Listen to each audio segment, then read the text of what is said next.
You feel like Parker maybe got the shaft tonight. He's not going to get credit for that Bakole win. Yeah, but he should get credit because he had the balls to step up and take it. Do you know what I mean? But I just feel like when you look back on it, the whole situation, was Bakole ever going to be competitive in that fight? You know? What's your reaction to I don't think he should have fought, really, if I'm honest. I mean, Bakole was in a great position. He had an IBF final eliminator. I get that they got a good payday for tonight, but realistically, when you look back on it now, are you really ever going to perform? It's okay for a multi-millionaire telling somebody that's not a multi-millionaire they shouldn't take the opportunity to earn life-changing money. So. That's the opinion, so I respect it. So, but they should not say that.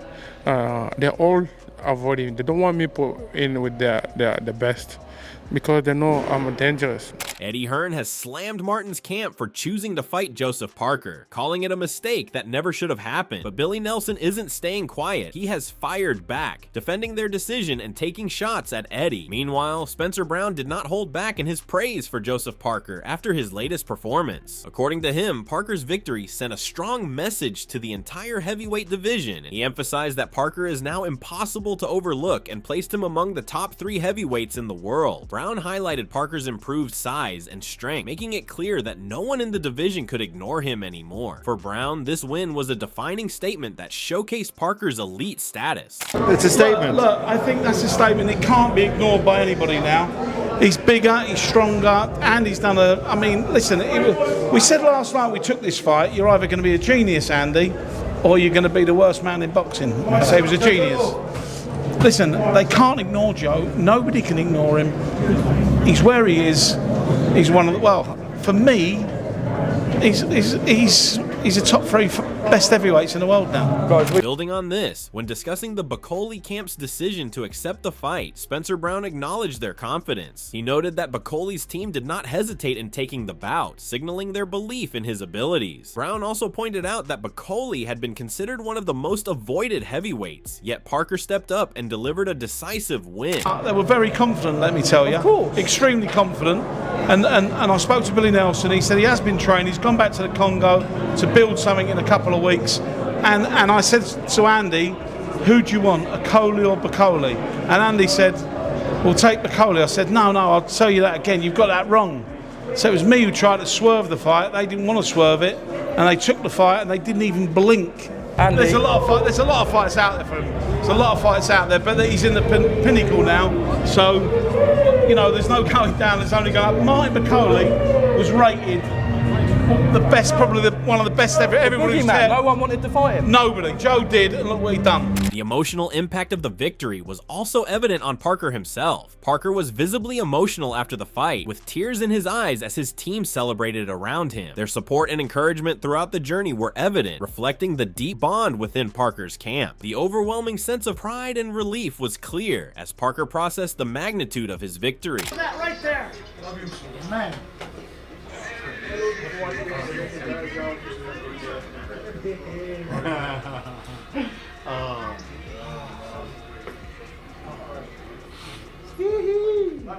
There's only one Joseph Parker! There's only one Joseph Parker! Amid his celebrations, Parker did not forget to acknowledge Martin Bakole's efforts. Despite his victory, he expressed gratitude toward Bakole and his team for stepping in on short notice. Parker recognized the challenges they faced due to limited preparation, but commended Bakole for giving his best effort. According to him, Bakole's willingness to take the fight with minimal notice showed immense courage. It was an awkward situation, the whole week was, but what credit to give to Martin Bakole as the man that stepped up as the most avoided heavyweight fighter that there is out there currently, that he did step up at 2 days' notice to come and to be your opponent. I just want to say thanks to Martin Bakole and his team, Billy Nelson, and to take this fight. They backed themselves, but he didn't have the same prep time. But you know, he backed himself. He went in there, put on the best performance he could, and I was able to get him out of there. Billy Nelson, Bakole's trainer, also shared his thoughts after the fight. He revealed that the opportunity was life-changing for Bakole, and despite not sparring since August, they accepted the challenge. Nelson refused to use the lack of preparation as an excuse, emphasizing that agreeing to the fight meant understanding the risks. He admitted he was not satisfied with Bakole's reaction after the knockdown, which led him to stop the fight. Accepted the fight. It was life-changing money for him. And they accepted the fight, even though they hadn't sparred since August. But we can't use that as an excuse. When you say yes, you know the risks. And Martin was in that fight until I get clipped with it, and I wasn't happy with the action when he went down. Well, basically when he got off from the knockdown, and I stopped the fight, and I'm comfortable with that. Frank Warren, Daniel Dubois' promoter, also weighed in on Parker's win and the overall matchup. He praised Parker for delivering a dominant performance, though he admitted the quick stoppage was unexpected. According to Warren, he believed Parker would eventually stop Bakole, but did not foresee it happening in just 2 rounds. He also addressed the perception of Bakole being a monster, but stated he had never seen that level of threat in any of Bakole's previous fights. I don't know. Look, Martin Bakole, I don't want to be disrespectful. Everyone bangs on about he's this monster, he's this monster, and I've said before the fight, I haven't seen that yet in a fight.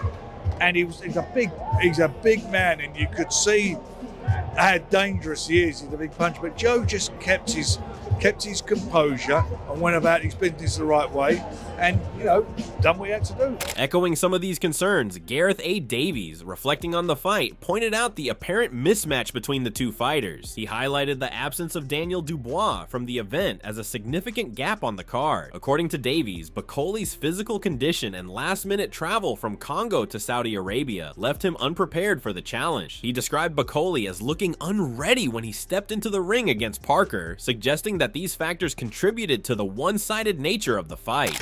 Dubois wasn't there. He was a notable gap on the card for me, and Martin Bakole was 310 pounds 20 stone, and when he stepped in against Joseph Parker, he didn't look ready. He'd flown overnight from Congo to Ethiopia to land early hours of the Saturday morning here in Riyadh, Saudi Arabia, and he really wasn't ready for the fight with Joseph Parker. Despite his critique, Gareth A. Davies also acknowledged Bakole's bravery in accepting the fight. He praised Parker for his sharpness and ability to unsettle Bakole with his precise attacks. According to Davies, the fight was a clear mismatch, but Bakole's willingness to face Parker on such short notice deserved recognition. He noted that Bakole's reputation as a dangerous, avoided fighter made the bout intriguing, even if the outcome was decisive in Parker's favor.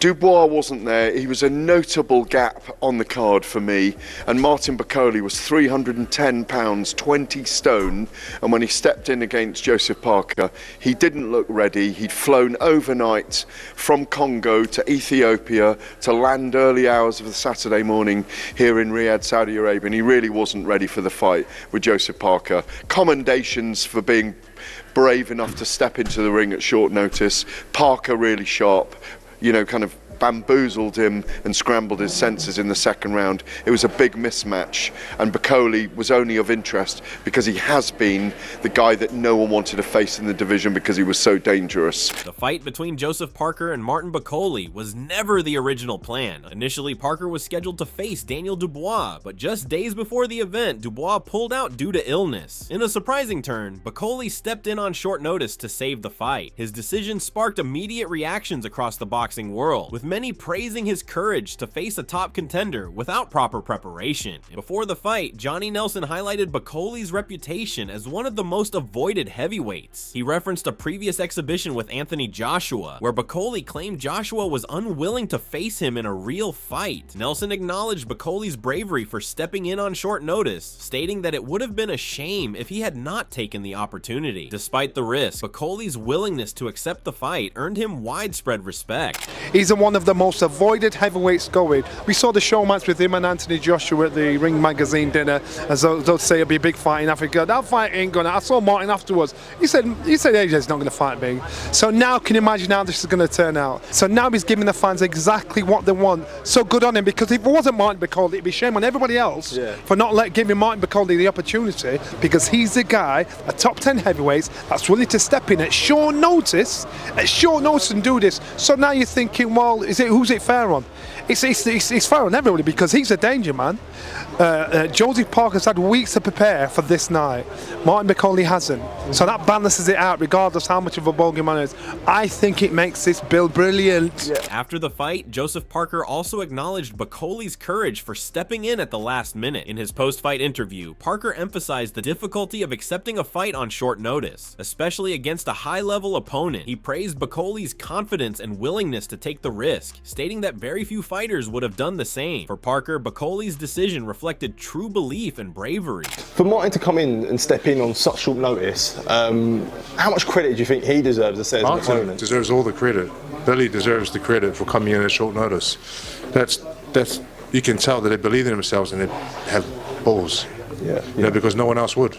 Yeah. However, not everyone viewed the situation positively. Eddie Hearn, known for his outspoken opinions, expressed strong reservations about the fight. He argued that Bakole should not have taken the bout, especially considering his position in the IBF rankings. Hearn pointed out that Bakole had a major opportunity lined up against Afeya Ajagba in an IBF final eliminator, which could have made him a mandatory challenger. From Hearn's perspective, risking that position for a quick payday overseas was an unnecessary gamble.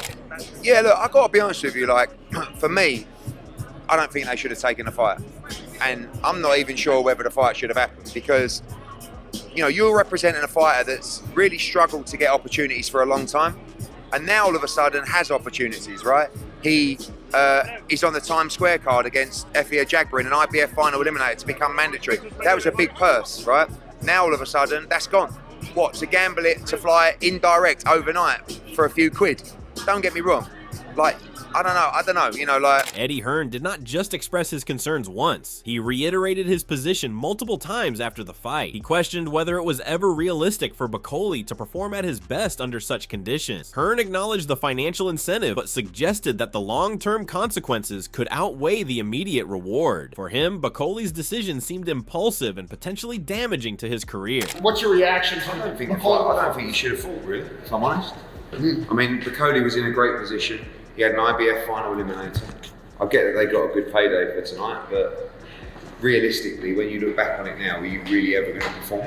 Despite his criticism, Hearn also gave credit to Bakole for stepping up. He recognized the courage it took for Bakole to accept the fight on such short notice. While he questioned the wisdom of the decision, he admitted that Bakole deserved respect for his bravery. However, Hearn maintained that the fight was never going to be truly competitive given the circumstances. You feel like Parker maybe got the shaft tonight. He's not going to get credit for that Bakole win. Yeah, but he should get credit because he had the balls to step up and take it. Do you know what I mean? But I just feel like when you look back on it, the whole situation, was Bakole ever going to be competitive in that fight? You know? Billy Nelson, Bakole's trainer, was quick to respond to Hearn's remarks. He pushed back against the criticism, arguing that the opportunity was life-changing for Bakole. Nelson pointed out that if Bakole had won, he would have become the WBO interim champion, a position potentially more valuable than the IBF eliminator. From his perspective, turning down such a chance was never an option for someone in Bakole's position. But you said you're fighting May the 1st, but just kind of a response to Eddie saying that last night shouldn't have been taken. Still fighting May the 2nd, but it won't be a final eliminator.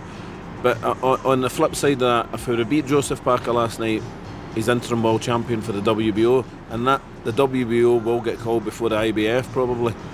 But it's okay for a multi-millionaire telling somebody that's not a multi-millionaire they shouldn't take the opportunity to earn life-changing money.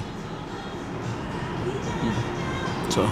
Ironically, Eddie Hearn himself had supported the fight when Bakole first replaced Dubois. At the time, Hearn praised both fighters for accepting the bout on short notice. He described it as an incredible matchup, highlighting the excitement it brought to the event. This apparent shift in Hearn's stance after the outcome of the fight raised questions about his true position. It's been a crazy week, Eddie. I thought the beginning of the week was like pretty nuts with Shakur's fight, but now Joseph Parker, Martin Bakole. Amazing. It's a good ass fight. Brilliant. I mean, listen, if that fight was announced at the start of the campaign, you'd say what a fight. Yeah. I mean, to be announced 48 hours before the fight, incredible. Big respect to both for accepting the fight. Shout out to His Excellency who made it happen. And brilliant fight.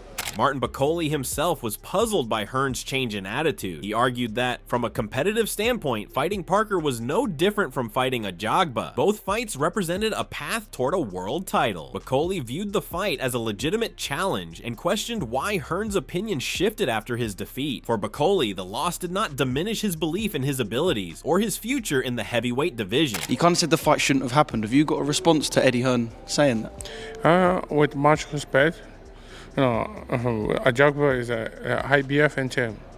So fighting Joseph Parker is for the WBO and champ as well. So it's still both the same.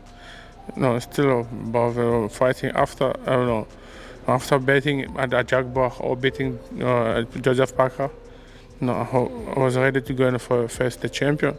So I don't see any change. He further compared his situation to Anthony Joshua's first fight against Andy Ruiz. Bakole pointed out that, like him, Joshua was caught by a well-timed punch that changed the course of the fight. He emphasized that such moments are part of boxing and should not define a fighter's entire career. In Bakole's view, setbacks are opportunities to learn and come back stronger. He said that would be maybe a good fight, better fight than the boy. Why change it after knocking out? Because that can happen. That punch happened to Aegis. Andy Ruiz got him with a beautiful punch. Aegis was not expecting that. You watch that fight, you see how Aegis' legs is the same with me. He never changed. He was keep believing in AJ. He pushed Hedy and Hedy went to the gym, work hard, and come back 2 times champion. But why he changed now? Because I lose the fight, no. No, because that punch can happen. Nobody. If he touched me to the chin, I was maybe asking myself, which mistake I made? Why he touched me here? But here, nobody respects here. Bakole also suggested that Hearn's shifting narrative was part of a broader attempt to sideline him. He believed that many top promoters and fighters were avoiding him because they knew he was dangerous. From his perspective, the boxing world was hesitant to give him another big opportunity because they recognized his potential threat. They're all avoiding. They don't want me put in with the best because they know I'm dangerous. Eddie's watched me spar Joshua, and he know Martin Bakole, he know how capable I am. However, many boxing experts believe the fight was a mismatch from the start. Duke McKenzie, a former world champion, was one of those who found it difficult to watch. He pointed out that Bakole came in at 315 pounds and was clearly out of shape. Despite having sparred with Joseph Parker in the past, Bakole seemed unprepared for the fight. McKenzie described the situation as unfortunate and believed Bakole underestimated the challenge. Obviously not. It was quite sad to see, really. 315 pounds, overweight, out of shape. Obviously he thought he could have come in and done a job on Parker because they sparred before and he had the confidence of that spar, knowing he could hurt him. However, it was quite pitiful to watch, really. It was quite sad to watch. Yeah. Adam Smith acknowledged Martin Bakole's contribution to saving the event. He highlighted how Joseph Parker took on a tough opponent on short notice, showing his willingness to face challenges. Although Bakole was not in shape and had minimal preparation, he accepted the fight after a call from Turki Alalshik, who promised him another opportunity in May. Look, Martin Bakole in many ways saved the show or saved the fight. I think it was brilliant that Joseph Parker took that challenge. His former sparring partner, one of the boogeymen, the danger men in heavyweight boxing. Obviously, Bakole hadn't trained, was way out of shape, but answered the call from Turki Al-Sheikh, who looked after him financially and promised him another fight in May. Smith noted that Parker's clean punch changed the course of the fight, leading to Bakole's corner deciding to stop the contest. Smith also reflected on Bakole's recent performances and future prospects. Despite the loss, he praised Bakole for stepping in and recognized his previous impressive win over Jared Anderson. According to Smith, Bakole still has the potential to bounce back with proper preparation. But it goes to show if you don't train, punches can have that sort of an effect on you, especially around the head, and Parker caught him with one. I thought it was quite a good fight, actually, until that moment, but suddenly it was turned on its head, and Billy Nelson did the only thing in the corner and pulled his man out. So, yeah, it was a little bit sad to see Bakole like that, having had that terrific win over Jared Anderson last summer. But Bakole will come back and dust himself down and get in better shape, which he needs to. As for Joe Parker, I'm a massive admirer of Joe. Spencer Oliver also discussed how the fight unfolded and the challenges Bakole faced. He explained that taking the fight on short notice raised questions about Bakole's readiness. Even his promoter, Ben Shalom, insisted they were prepared, making Bakole Bakole's physical condition surprising. Oliver mentioned that Bakole's arrival and lack of sharpness were clear indicators that he might struggle against Parker. Because no one wanted to fight this guy. And he's taken this fight, so you're thinking, he's got to be in shape. Otherwise he wouldn't take the fight, he wouldn't risk it. So, you know, Ben Shalom's here, his promoter, and they were saying, yeah, we're going to take the fight, it's on, brilliant. And you think the talent of Bakole's got, you go, this is a really interesting fight. In fact, this is the best substitute that anybody can ever get anytime, anywhere. Well, it soon become evident when Bakole turned up that he was not in shape. He was 22.5 stone, didn't look particularly good. Oliver further broke down the critical moment that ended the fight. He described how Parker landed a powerful right hand to the top of Bakole's head in the second round. The impact visibly affected Bakole, weakening his legs and ultimately leading to the stoppage. Despite the disappointing outcome, Oliver credited Parker for handling the last-minute change in opponents effectively and securing the win. And you thought, well, he might be dangerous for 4 or 5 rounds, but you know, I think that Joseph Parker, fair play to him. You know, he had a change of opponent. He went in there and he absolutely iced him. Big right hand hit Bakole on the top of the head in the second round. Bakole's legs turned to jelly and the fight was over. I mean, brilliant performance from Parker. However, even after the defeat, Martin Bakole remains a key figure in boxing discussions. His willingness to take risks and his connection with Turki Al-Sheikh continue to keep his name relevant. Turki himself confirmed that Bakole would return to the ring in May, promising fans another opportunity to see him in action. This statement has fueled further speculation about Bakole's next move and his potential to redeem himself. Coming, arrived to the kingdom. Incredible, right? Yeah. We will have big fight with Bakole in May, inshallah. Billy Nelson shared his thoughts on the upcoming fight. He acknowledged that taking the fight on short notice was a gamble that did not pay off. Despite the setback, Nelson confirmed that Bakole would face Afeya Ajagba on May 2nd. He emphasized the importance of getting back to training and ensuring Bakole undergoes a full camp to prepare properly for his next challenge. Oh, listen, he took a risk at not paid off, you know what I mean? Yeah. Basically, ultimately, we're still fighting in the 2nd of May. Okay, it's still happening, yeah? Oh, His Excellency Turki Al-Sheikh, it won't be a final eliminator now, but His Excellency said that we'll still be fighting on May the 2nd against Afeya Ajagba. So it's straight back in the gym, middle to end next week. Yeah. And he has to just get a full camp. Ben Shalom, Bakole's promoter, also spoke about the circumstances surrounding his fighter's next move. Shalom told Sky Sports News, Martin wanted to take a big opportunity to save the show. It was always a massive risk, and I don't know any other fighter on the planet who would have done that. But he wanted the fight on the assurance of him fighting in a big fight in May with notice. We still believe he's the most dangerous heavyweight on the planet, and he will show that with a training camp for his next fight. Despite the defeat, Shalom remains confident that Bakole is still one of the most dangerous heavyweights in the world. With a proper training camp, he believes Bakole will demonstrate his true capabilities. The upcoming clash with Afeya Ajagba now holds significant weight for Bakole's future in the division. This fight is not just about redemption, but also a chance to prove that he remains a legitimate threat in the heavyweight scene. Analysts agree that a fully prepared Bakole can pose serious problems for any opponent. With the backing of Turki Al-Sheikh and his team's renewed focus, the May Showdown represents a crucial opportunity to rebuild his momentum. For Bakole, the path ahead is clear. Return to the gym, focus on conditioning, and deliver a statement performance. The defeat to Parker may have been a setback, but it has not ended his ambitions. With his promoter and trainer standing firmly behind him, and Turki's continued support, Bakole has all the resources needed to bounce back. With the right preparation, Bakole still has the potential to be a major force in the division, and his upcoming fight will be a defining moment in his career. Found this video informative,